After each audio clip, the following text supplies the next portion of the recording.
In the name of the one holy and undivided Trinity, amen. Please be seated. Today's gospel reading that you just heard, where Jesus asks this guy who's been sick for 38 years if he really wants some help, and then tells him to get up, is not the most pastoral moment of Jesus' career. I remember reading an article once that pointed out that Jesus didn't do any of the things that we consider nice in a situation where someone's hurting. He doesn't throw himself down on the mat to empathize with him. He doesn't establish a relationship with him, really hear his story, get to know him as a person and not just as a sick person. Jesus just looks at him, asks if he wants to be better, and then tells him to get up. And the guy gets up, and everybody moves on with their day. The author Garrett Kaiser identifies help as the original human dilemma. He writes, "Help cuts about as close to the bone of what it means to be human as any subject I can think of. We are, almost by definition, and certainly from the beginning of our lives, creatures who require a lot of help. No human newborn stands up on shaky legs to suckle its first meal, nor can we imagine a fully formed adult who could qualify as human without giving some form of help to another. Such a person, neither helpless nor helpful, would be less than a robot, more soulless than a stone." He continues to note that the centrality of help to human nature is expressed in the biblical myth of human origins. Eve is created as a helpmeet, to use the English of the King James Bible, which in 1611 meant a fit helper. Popular usage has tended to misquote this as helpmate. Since Eve is fit to help Adam, we have to assume that he must also be fit to help her. He too seems to be created to help. He helps the Creator by giving the animals their names, and a chapter before he is cursed with the punishment of toil, he is blessed with the work of tending the Garden of Eden. How do we think about our relationship with help? With giving or receiving assistance, with altruism? We know the ways help can go bad. Help can be used to justify colonialism. We're here to help these savage people. Help can be enabling when one person justifies or excuses another person's bad behavior. Help can be a tool of control, a way to force someone to do what we want them to do by giving them only select choices. Churches and social service agencies love this one. We know that people drained by having to help others while never receiving can become bitter. And those who exist at the top of the social hierarchy, who generally take without giving, can become small and mean. I've been in family systems theory classes most of this week, so here comes a little bit of dense theory. You can zone out for the next couple minutes. If that does not sound appealing, just join us again in about 90 seconds. But reading things like this, descriptions of families and organizations. But the most important ramification of the herding phenomenon for leadership is its counter-evolutionary effect. In order to be inclusive, the herding family will wind up adopting an appeasement strategy toward its most troublesome members, while sabotaging those with the most strength to stand up to the troublemakers. The herding instinct will move an emotionally regressed family to a position where it endeavors to accommodate the disruptions of the immature and of those who think in terms of their rights rather than their responsibilities. names what we see sometimes in our workplaces or in our churches or our families, where those who feel the most entitled tend to control what happens.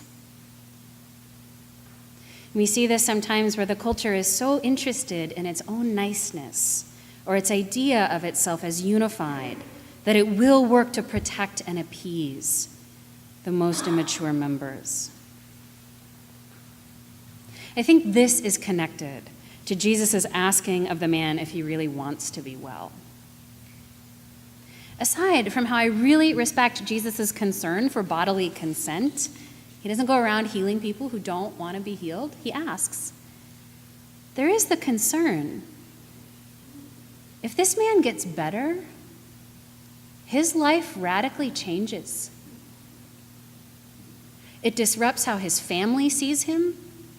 It changes his idea of himself. It changes his social standing. For 38 years, the whole system has been wrapped around his sickness. Does he want to change it? People will be upset, probably, if he gets better.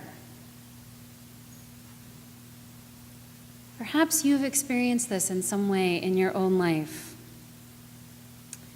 Whenever you try to do something a little different from the way your family wants to see you, there is resistance. This is expressed in some controversy in my family when someone first wanted to go to college. That was a shock to that system, an unusual choice. The man does say yes. Despite the disruption, despite the ways everything will change, yes, he wants to be better. He says yes to the help.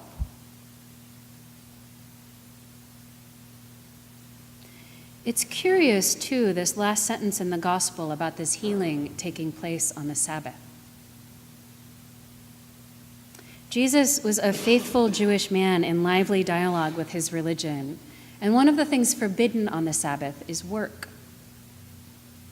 And it tells us that Jesus doesn't consider healing work. It was not transactional either. Buying and selling were forbidden on the Sabbath.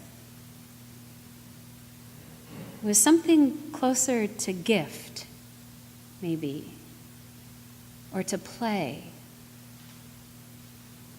Something about what it simply means to be in relationship with one another. That something about how we are as humans implies this easy exchange, something about healing and cooperation and help. And also reciprocity. In the church, we can get overly invested sometimes about the help that we need from God, the help that Jesus offered us, the people he healed and the people he fed, while forgetting that we fed him too. We opened our houses and our doors to God and gave him oil and wine and fruit and bread. And once we gave him narcotics on a stick, on a sponge, when he was hanging on a cross. It's actually the only thing that Jesus eats in the Gospel of John, is what is on that sponge on the cross. Way deep down in us is something that takes care of each other. And once we got the critical opportunity to take care of God in a body that was broken and sick and tired too.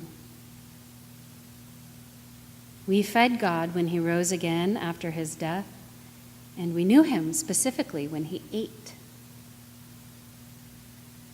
We knew God best when he let us help him and when we let him help us. Many of us feel more comfortable on one side of the help equation than the other. We're either more comfortable being the helper have a harder time receiving help, or we're more comfortable being helped rather than offering ourselves in exchange. But I'd offer that maybe actually where God lives is in the reciprocity, is in the back and forth. Jesus gave in the story we hear today, but the bigger story around it doesn't end there. It starts in the abundance and generosity at the heart of the gift of our planet, the exuberant offering of life and each other, of bodies and friends, and water where you can go to get healed, the wild lavishness of food and beauty we are given, and our response of help to God and each other, to that abundance, is something like smiling on the first day of Seattle spring, or the leaves unfurling in the sunshine. It might be that that's the dance, that response, that back and forth where God is. And that's where the beauty lives.